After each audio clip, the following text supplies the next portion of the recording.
வரலாறு படைத்த கேப்டன், ஆனால் SA T20யில் விலை போகவில்லை. டெம்பா பவாமாக்கு நடந்த அதிர்ச்சி இந்த வீடியோல பார்க்கலாம். எப்பவுமே தோற்றத்தை வச்சு எடை போடக்கூடாதுன்னு சொல்லுவாங்க. ஆனா ஆளு பாக்குறதுக்கு குட்டையா கருப்பா இருந்தாலுமே எந்த சவுத் ஆப்பிரிக்கா கேப்டன் அச்சீவ் பண்ணாத ஹைட்ஸ இவர் அச்சீவ் பண்ணாருங்க. 2021ல சவுத் ஆப்பிரிக்காவோட கேப்டனா இவர் பதவி ஏற்றாரு. அது மட்டும் இல்லாம இவர் தான் முதல் கருப்பு இன பிளேயர் சவுத் ஆப்பிரிக்காவை கேப்டன் பண்றதுக்கு. கேப்டனா பதவியேற்ற பிறகு பவாமாக்கு நிறைய எதிர்ப்புகள் வந்தது. அது மட்டும் இல்லாம இவரை பத்தி நிறைய ரேசிசமும் பேச ஆரம்பிச்சாங்க. அத பத்திலாம் இவரு பெருசா கவலைப்படாம இவரோட கோலை நோக்கி ஓடினாரு.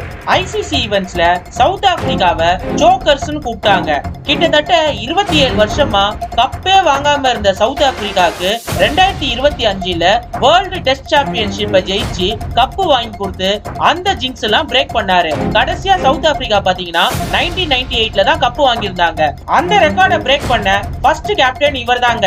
அது மட்டும் இல்லாம நிறைய ரெக்கார்ட்ஸ் இவரோட பாக்கெட்ல வச்சிட்டு இருக்காரு. என்னன்னு இப்ப பார்க்கலாம். டெஸ்ட்ல 10 மேட்ச் சவுத் ஆப்பிரிக்காக்கு இவர் கேப்டன்ஷிப் பண்ணிருக்காருங்க.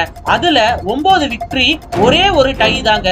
இது வரைக்கும் டெஸ்ட் மேட்ச்ல இவர் கேப்டன்ஷிப்ல சவுத் ஆப்பிரிக்கா தோத்ததே இல்லங்க.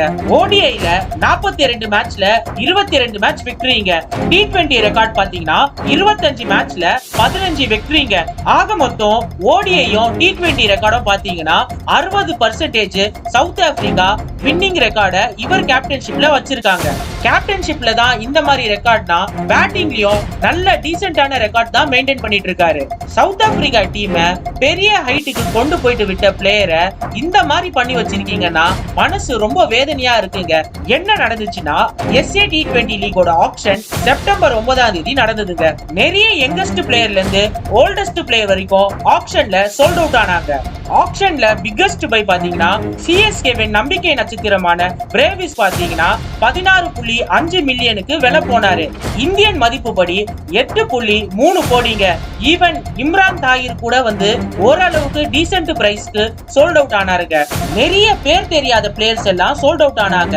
ஆனா சவுத் ஆப்பிரிக்கா கேப்டனான பவாமா அன்சோல்டா இருந்தாரு. ஆப்ஷன்ல எந்த ஒரு பிரான்சைஸும் பவாமா பிக் பண்றதுக்காக முன் வரவே இல்லைங்க. நிறைய சவுத் ஆப்பிரிக்கன் ஃபேன்ஸ் மட்டும் இல்லாம வேர்ல்டு ஃபேன்ஸ் எல்லாம் பவாமாக்கு சப்போர்ட் பண்ற மாதிரி நிறைய கிரிட்டிக்ஸ் போட்டு வந்தாங்க. மாடர்ன் T20 கிரிக்கெட் வந்ததுனால நிறைய கிரிக்கெட்டர்ஸோட வாழ்க்கை அழிவுல போயிட்டு இருக்கதா சொல்லியிருக்காங்க. இன்டர்நேஷனல் லெவல்ல அவரு ஹீரோங்க. ஆனா SA T20 லீக் பொறுத்த வரைக்கும் அவரு ஜீரோ தான் சொல்லிட்டு இந்த செலக்ஷன் மூலமா பவாமாவை அவமானப்படுத்தி இருக்காங்கன்னு சொல்லிட்டு நிறைய பேர் SA T20 லீக் மேல குற்றம் சாட்டிட்டு இருக்காங்க சோசியல் மீடியால.